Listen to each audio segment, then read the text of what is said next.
அனைவருக்கும் வணக்கம். நீங்கள் பார்த்துட்ருக்கிறது ஆலினால் மேக்கர்ஸ் சேனல்.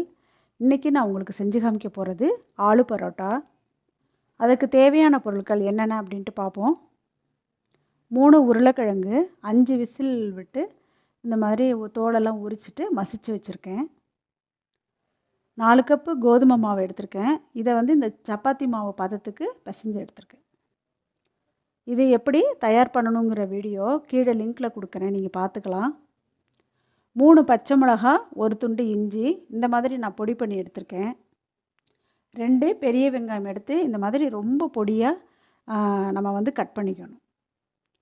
மல்லித்தழை, புதினா தழை ரெண்டுமே இந்த மாதிரி பொடி பொடியாக கட் பண்ணி எடுத்துக்கணும். 1 டீஸ்பூன் ஜீரகம், முழு மல்லி 1 டீஸ்பூன் எடுத்து இந்த மாதிரி பொடி பண்ணி எடுத்திருக்கேன். ஆம்ச்சூர் பவுடர் 1 டேபிள் ஸ்பூன், மிளகாத்தூள் 1½ டேபிள் ஸ்பூன், கஸ்தூரி மேத்தி 1½ டேபிள் ஸ்பூன், ஓமம் 1/2 ஸ்பூன், உப்பு தேவையான அளவு எடுத்திருக்கேன். இப்போ ஆலு பரோட்டா எப்படி செய்கிறதுன்ட்டு பார்ப்போம். இப்போ ஒரு பவுல் எடுத்திருக்கேன். இதில் நம்ம பரோட்டாவுக்கு உள்ள ஆலு எப்படி பண்ணலான்ட்டு நம்ம பார்ப்போம். இப்போ உருளைக்கிழங்கு இதில் போட்டுப்போம். அடுத்தது ஓமம் போட்டுக்கலாம்.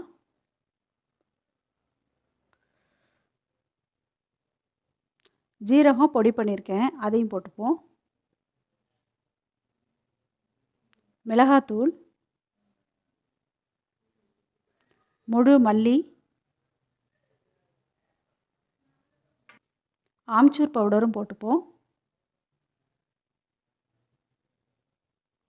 மல்லித்தழை, புதினா தழை ரெண்டுமே நம்ம போட்டுப்போம்.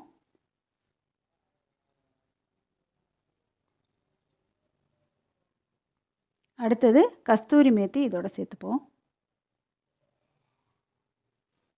பொடி பண்ணி வச்சுருக்கிற இஞ்சி, பச்சை மிளகா அதையும் இதோட சேர்த்துப்போம்.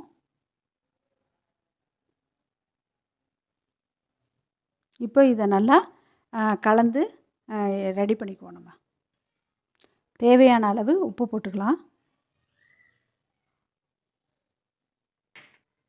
அடுத்தது நம்ம கட் பண்ணி வச்சுருக்கிற வெங்காயத்தை இதோட சேர்த்துப்போம். இப்போ நல்லா மிக்ஸ் பண்ணிப்போம். இப்போ ஆலு ரெடி ஆகிடுச்சு. அடுத்தது நம்ம பரோட்டா எப்படி பண்ணுறதுன்ட்டு பார்ப்போம். இப்போ பரோட்டா எப்படி பண்ணுறதுன்னு பார்ப்போம். முதல்ல நான் அந்த கல்லில், சப்பாத்தி கல்லில் மாவை தூவிக்கிறேன். தூவிட்டு மாவை எடுத்து நம்ம முதல்ல ப்ரெஸ் பண்ணிப்போம். ஃபஸ்ட்டு அதுக்கு மேலே பவுடர் நம்ம போட்டுப்போம்.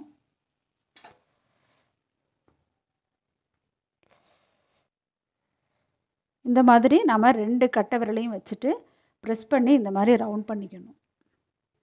இப்போ ஒரு சின்ன பவுல் மாதிரி பண்ணியிருக்கேன்.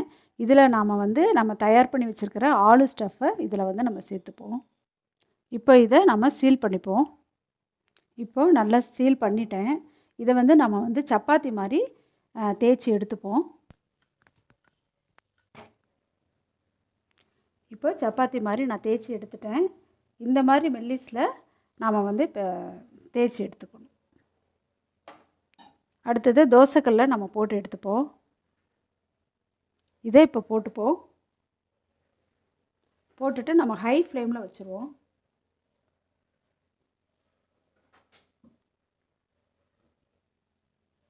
சுற்றி 1 ஸ்பூன் எண்ணெய் விட்டுப்போம். இப்போ நாம் திருப்பி போட்டுப்போம்.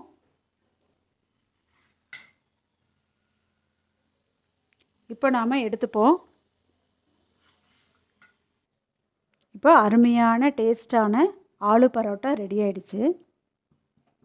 இதே மாதிரியே நீங்களும் ட்ரை பண்ணி பார்த்துட்டு எப்படி இருக்குன்ட்டு உங்களோட ஒப்பீனியனை என்னோட ஷேர் பண்ணிக்கோங்க. இந்த வீடியோ உங்களுக்கு பிடிச்சிருந்ததுன்னா ஆலினால் மேக்கர்ஸ் சேனலுக்கு லைக் பண்ணுங்கள், ஷேர் பண்ணுங்கள், சப்ஸ்கிரைப் பண்ணுங்கள். தேங்க்யூ.